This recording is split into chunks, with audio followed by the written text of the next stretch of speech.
Bom dia a todas, bom dia a todos. Sejam muito bem-vindos e bem-vindas ao ICL Mercado Investimentos.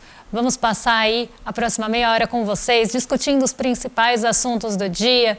Temos notícias de China, temos notícias aqui do Brasil. Vamos falar das apostas esportivas, que está dando o que falar. Temos um monte de assuntos para tratar ainda com vocês nessa manhã. Mas antes de qualquer coisa, quero dar bom dia para o André. Bom dia, André, como é que você está? Bom dia, Débora. Bom dia a todos os nossos telespectadores. Hoje é um dia cheio aqui no Brasil, saiu os dados do setor de serviços. A gente também tem a questão das apostas esportivas, saíram previsões importantes do IPEA para o resultado fiscal brasileiro.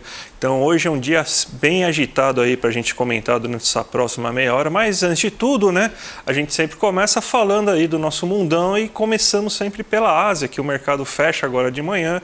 Então sempre para manter o nosso telespectador aí informado, Débora, como que está esse mundão da Ásia aí, o que aconteceu, como que fecharam esses mercados, como que está essa situação toda, Débora? Olha, a agitação, André, que você falou vem desde ontem.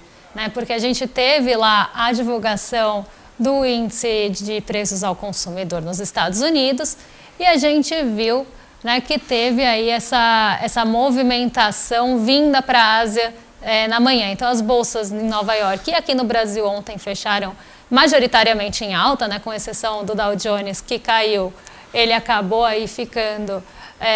o Dow Jones que caiu acabou ficando no terreno negativo e o S&P 500 e a Nasdaq ficaram positivos, mas a gente teve essa movimentação positiva vinda para a Ásia hoje de manhã. Então o Nikkei 225, vou colocar aqui na tela para vocês, o Nikkei 225 ele ficou mais positivo do que as outras bolsas.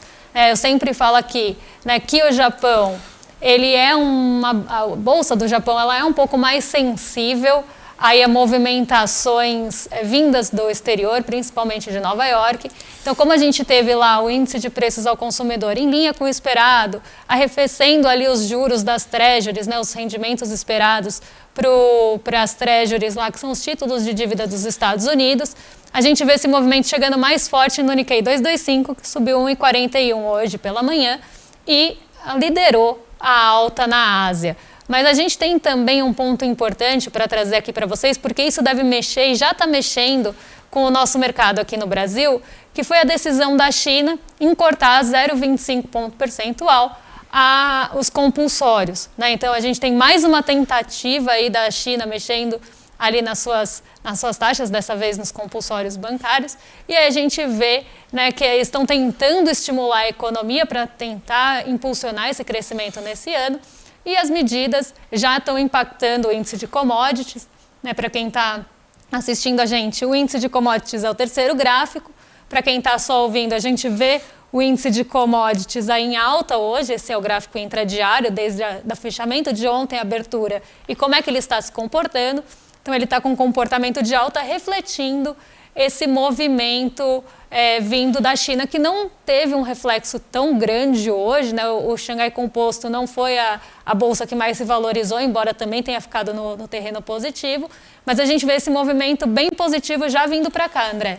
Interessante. E só para a gente lembrar, gente, a notícia está no nosso site aí para vocês abrirem aqui, que tem uma notícia geral que mostra como que funciona a abertura de todos os mercados. Então, um pouco mais explicadinho aqui para vocês também para fazer a leitura, mostrando qual que é a expectativa que tem em relação à China, em relação aos mercados europeus, em relação aos Estados Unidos. E falando em Europa, Débora, ontem, parece que o pessoal aí deu uma exagerada, porque aumentou a taxa de juros, aí o Banco Central Europeu, tentando resolver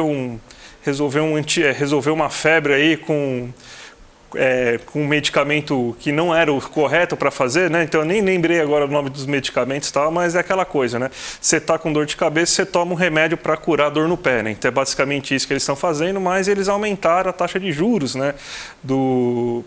para tentar controlar a inflação, Débora? Exatamente. A decisão ela saiu agora aqui no Brasil 9h15 da manhã, lá na Europa já era 13h15, então A gente teve a notícia bem fresquinha e a Christine Lagarde deve estar dando seu pronunciamento agora, enquanto a gente está falando aqui. Então não temos muitos detalhes, mas uma das coisas que ela falou foi justamente isso, né, que eles estão vendo uma inflação ainda alta lá na Europa e por isso eles decidiram aumentar os juros até acima do esperado. Então eu vou colocar aqui para vocês na tela como é que foi essa escalada dos juros lá na zona do euro, né, para a gente acompanhar junto.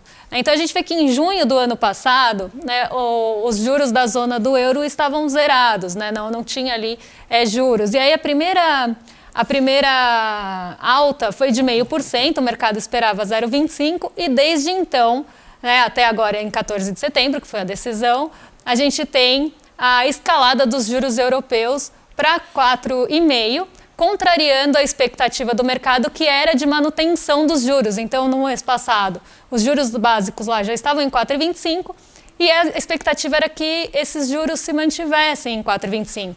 Mas o Banco Central Europeu decidiu subir 0,25 ponto percentual, levando a taxa para 4,5%. E a gente vê isso num momento muito delicado da Europa, né? Porque a gente está aqui mês após mês, né? E sempre trazendo para vocês PMIs, né? Trazendo índices de confiança, índices de produção, e a gente vê que a Europa está encolhendo, né? Ela está sofrendo bastante, né? Com esse estrangulamento da economia, vamos dizer assim, porque justamente eles estão usando o remédio errado para controlar a inflação lá, e essa taxa de juros alta está sufocando a economia europeia, né? Mas eles aumentaram a taxa, então, contrariando as projeções, pelo menos para o mês que vem. Agora a expectativa é de manutenção de juros como estão. Mas ainda, né, o Banco Central Europeu pode surpreender novamente, caso tenha algum dado que leve eles a mudar essa expectativa. Mas, por enquanto, é que se mantém em 4,5%, mas vamos acompanhar, porque, como a gente falou ontem, né, as coisas estão meio malucas por lá. Impressionante, né? Porque você está com algum problema inflacionário lá, e esse problema inflacionário, para variar, é de combustíveis em alta. É, novamente, o sheik árabe que tem que pagar o salário do Neymar, que está reduzindo a produção de petróleo e o preço do petróleo está aumentando.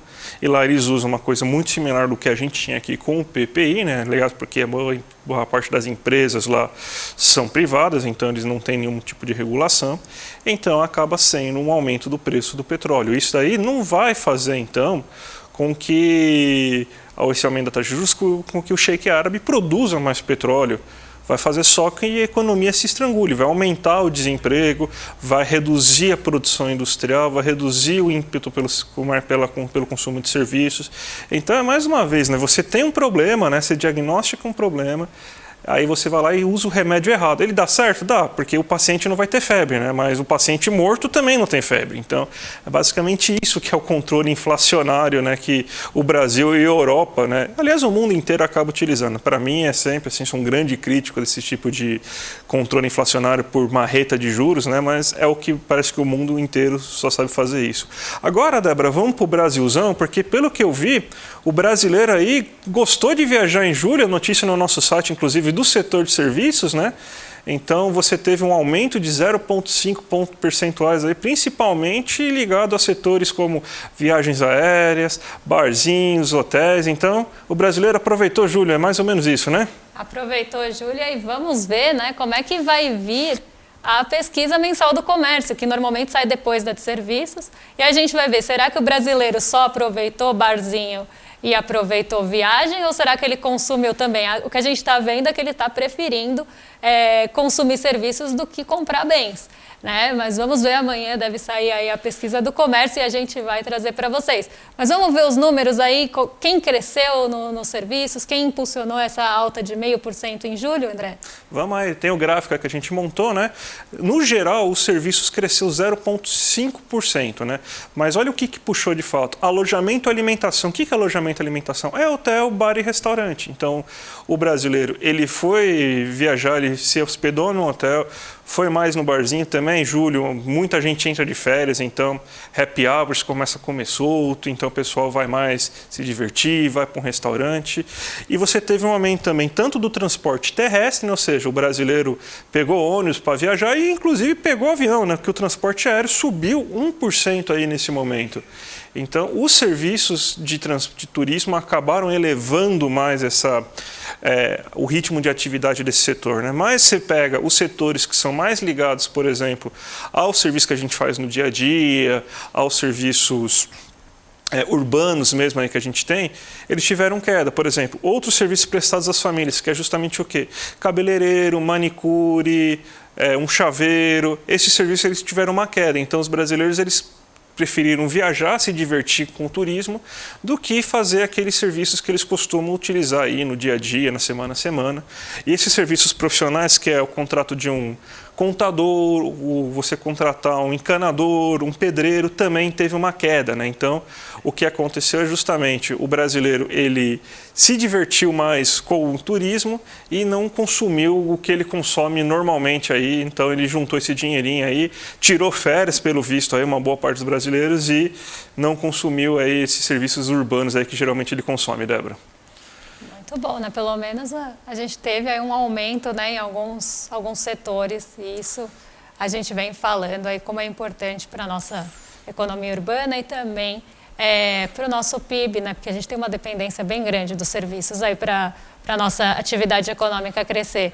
E a gente tem também o Stiglitz, né, que está aqui no Brasil, falou sobre taxação dos super ricos, né? O Stiglitz, além do brasileiro, o Stiglitz também fez turismo aqui, né? Ele foi visitar aqui, ontem teve fotos dele, né, o Stiglitz. Tem até notícia no nosso site para vocês verem aí mais sobre a passagem do Stiglitz, né? Para quem não sabe, o Joseph Stiglitz é prêmio Nobel da Economia, um dos poucos economistas mais progressistas, né? Mais de esquerda mesmo, assim, que ganhou, né? Talvez ele, o Amartya Sen, o Paul Krugman, que é um pouco em cima do muro, né? Não é tão de esquerda. O Stiglitz deve ser o que é mais progressista entre todos eles, né? Mas obviamente ele ganhou o prêmio quando ele ainda era ortodoxo e liberal, né? Porque ninguém ganha o prêmio Nobel se não seguir a cartilha cegas do mercado, né? Então, depois disso, ele tem até um ótimo livro chamado The Rebel Inside, né? O rebelde interno, né? Então, que mostra a transformação dele aí numa pessoa mais progressista.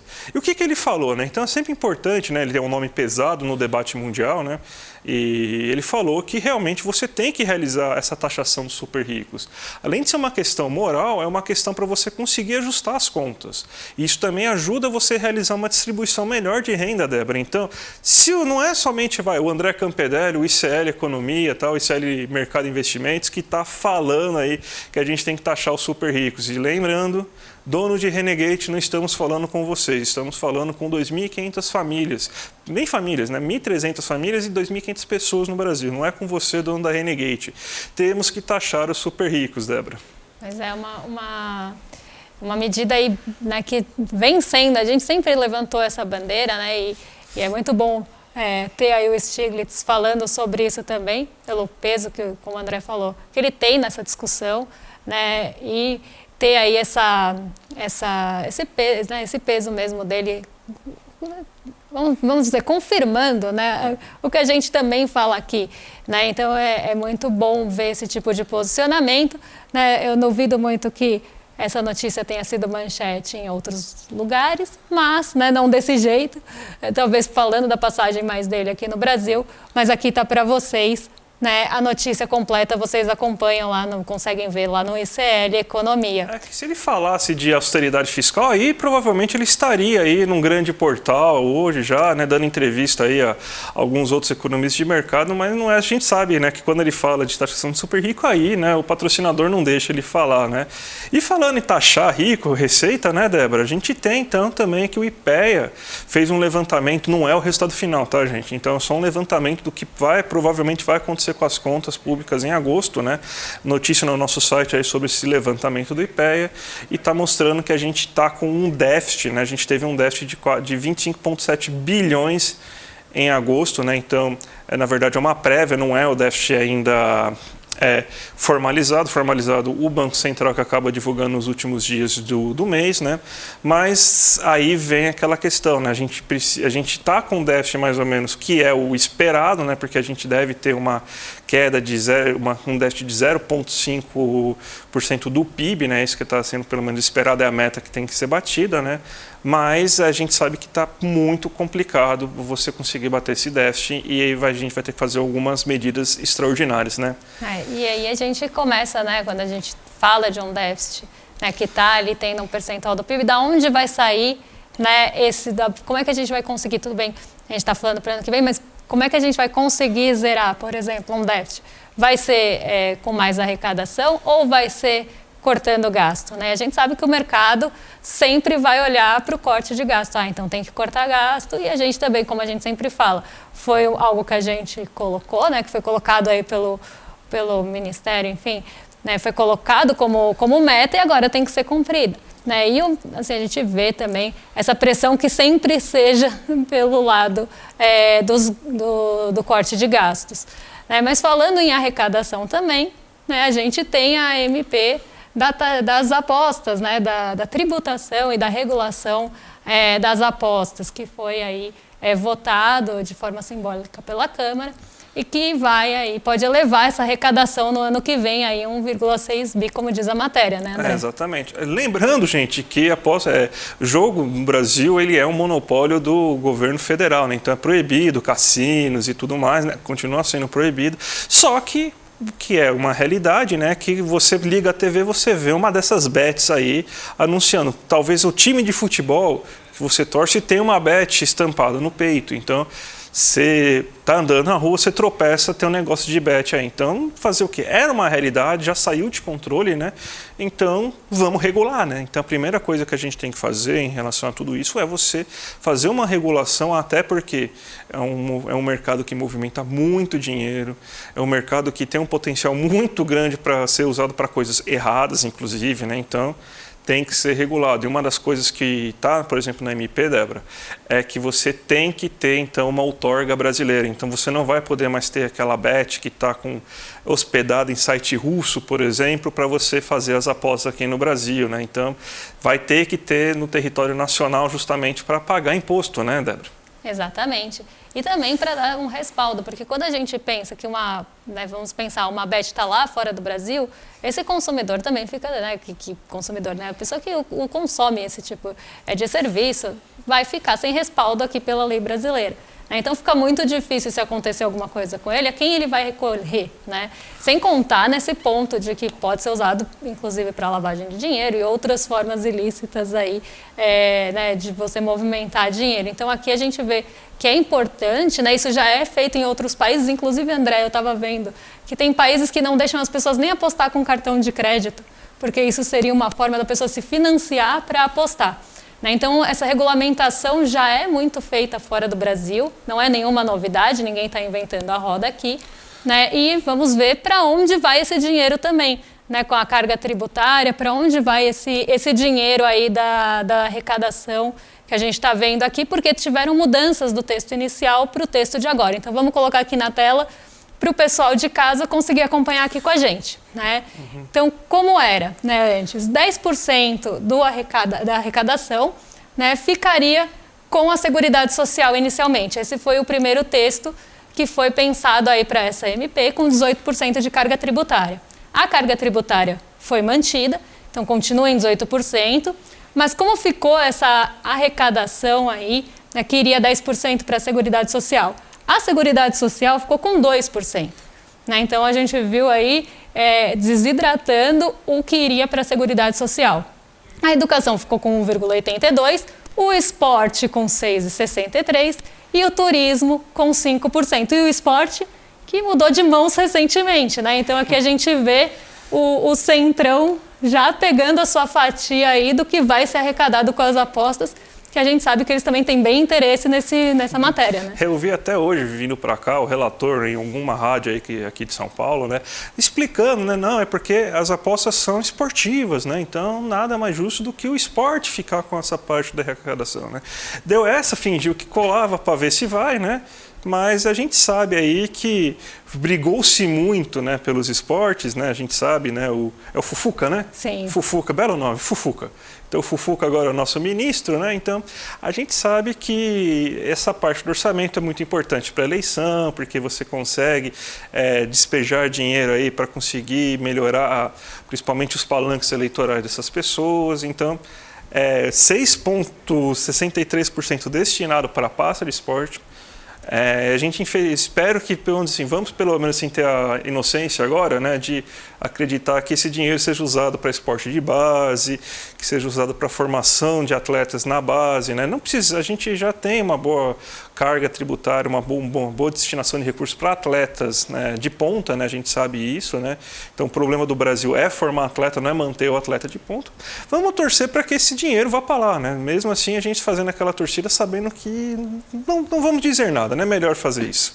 Sou cética, só digo isso.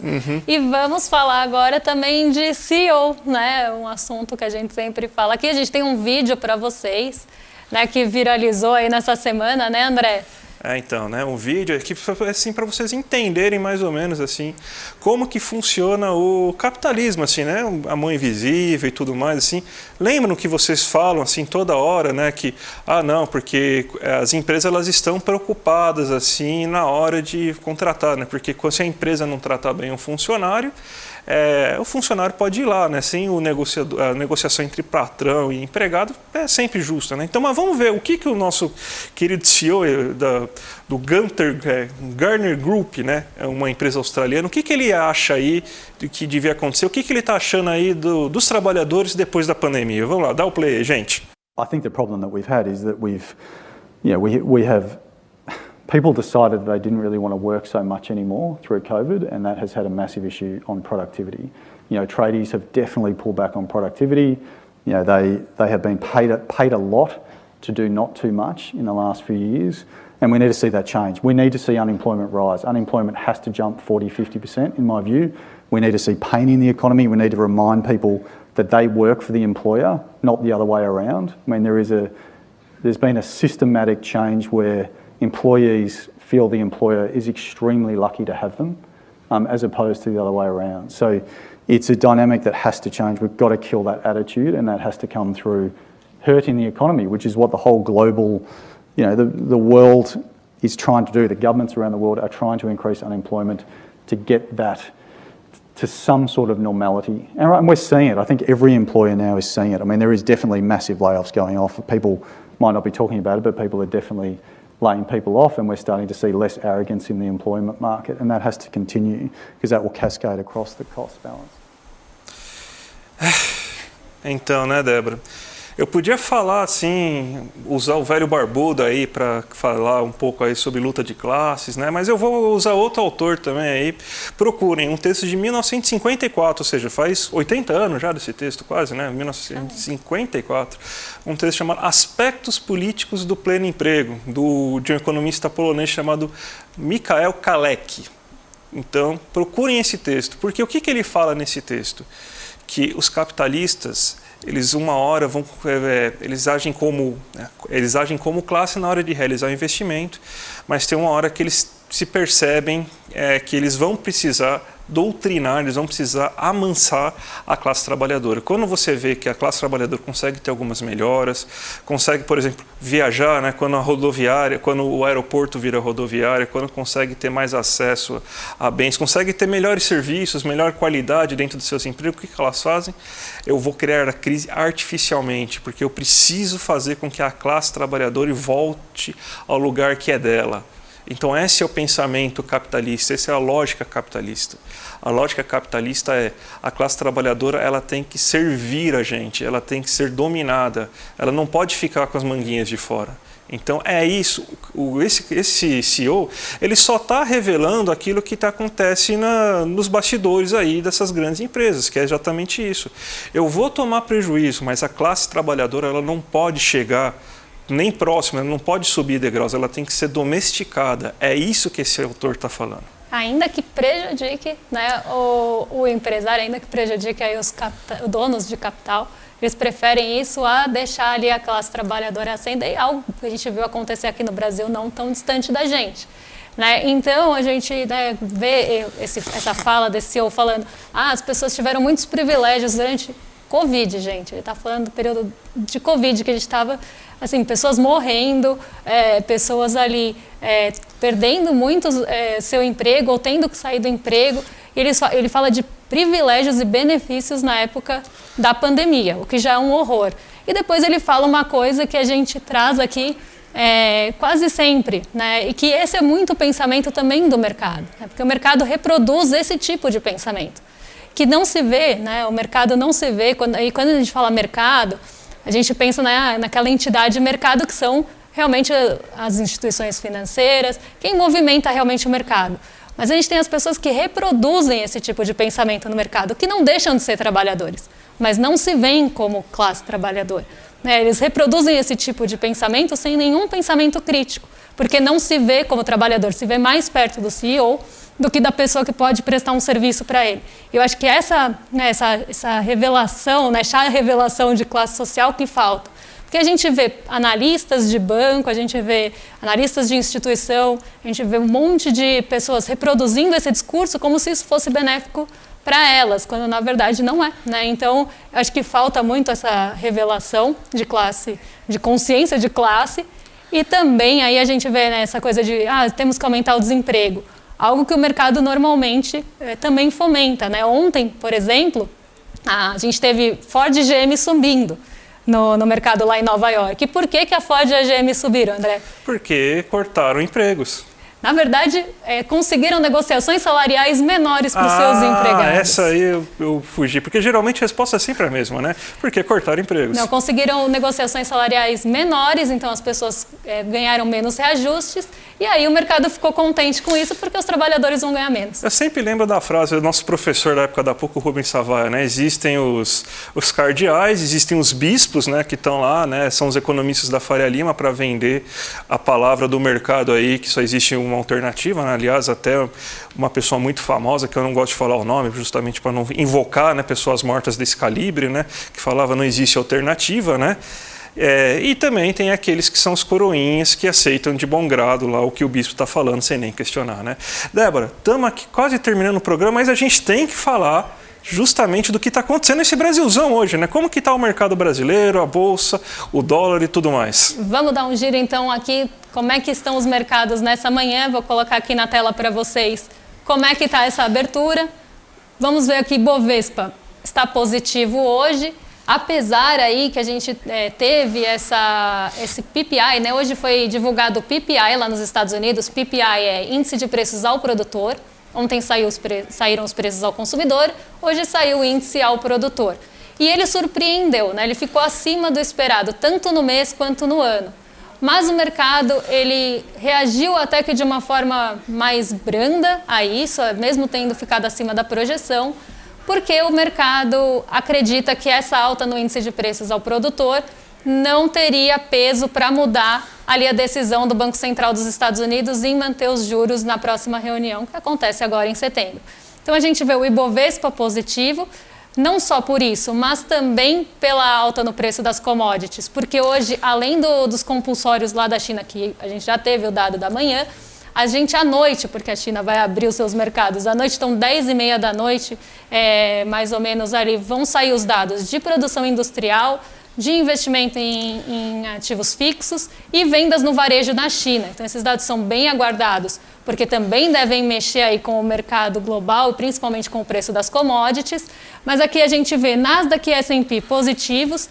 A Nasdaq teve um IPO importante hoje, então uma empresa abriu capital lá na Nasdaq, que foi a ARM. Isso era bem esperado, então desde manhã os futuros de Nasdaq e S&P já estavam no positivo, mostrando uma tendência para essa abertura mais positiva. EWZ subindo 0,94, acompanhando o movimento aqui da nossa Bolsa Brasileira. Xangai Composto, que a gente falou aí de manhã em alta, mas não tão relevante quanto o Nikkei 225. O dólar continua caindo desde ontem, né? Então a gente até esperava um movimento um pouquinho ali mais, vamos dizer, mais moderado para o dólar hoje por conta do PPI, mas não foi o que aconteceu, porque a gente está tendo a sustentação ali por enquanto, do preço das commodities, então o dia deve ser mais positivo para as moedas emergentes exportadoras de commodities, então a gente vê o dólar aqui em queda, furando o piso, pelo menos agora pela manhã, dos 4,90. O DXY está em alta, né? Então o dólar está se fortalecendo ainda frente a seus pares, e aqui a gente vê uma movimentação bem importante acontecendo, mesmo com a alta dos juros na Europa, frente a euro e iene. Tá? Então o dólar está mais fortalecido frente a esses pares, e o petróleo Brent recuperando aí o dia de ontem, que não foi um dia mais brando, foi um dia mais morno aí para o petróleo Brent.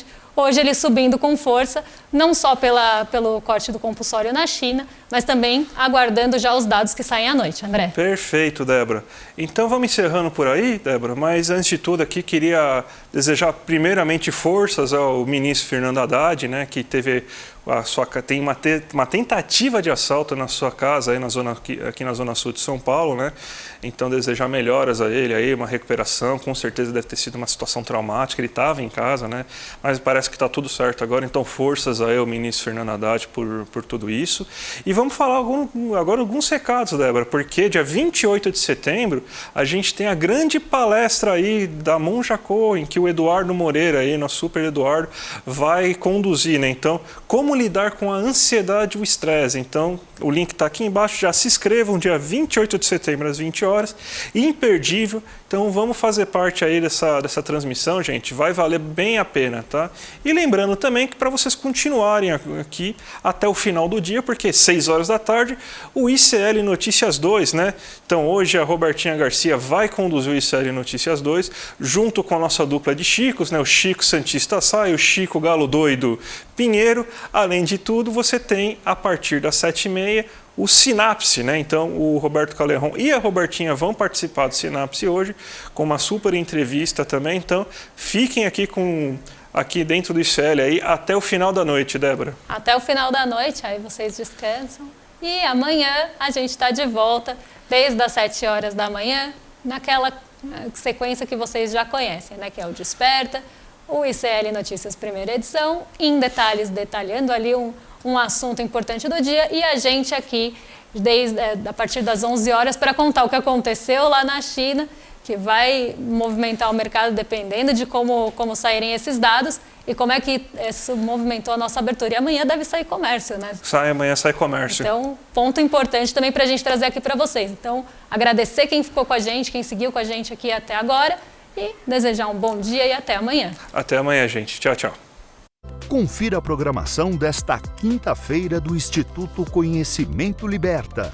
13h, como montar bancos comunitários com o professor Hamilton Rocha. E adolescentes e crianças online, como formá-los para o amanhã, com Nara Helena. Às 15h, Megacidades e Espaço no Mundo Contemporâneo, com Jorge Mário Jauregui. Às 17h, Espanhol Módulo 5, com Pilar Monteiro. 18h, ICL Notícias, segunda edição. E aula interativa de inglês B1 com Andréia Cipoli. E às 19h, Sinapse ICL. Para saber mais, acesse icl.com.br.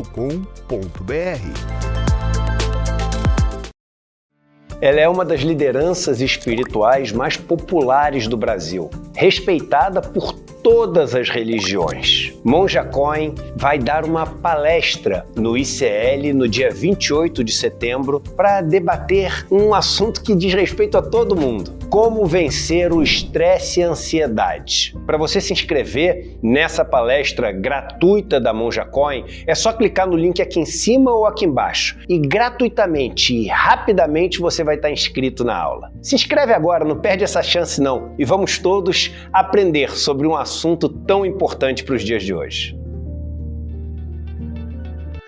Olá, eu sou o professor Ladislau Dobor, sou professor de Economia da PUC e consultor de várias agências da ONU. Eu gravei um curso sobre desenvolvimento local e participação comunitária, sistemas participativos. Pense um pouco, a economia do Brasil, 5.570 municípios, isso não se resolve apenas de decisões em Brasília de maneira centralizada. Como organizar esse sistema participativo a partir do local, essa é a proposta. Os aguardo no curso aqui no ICL, se inscrevam, vale a pena.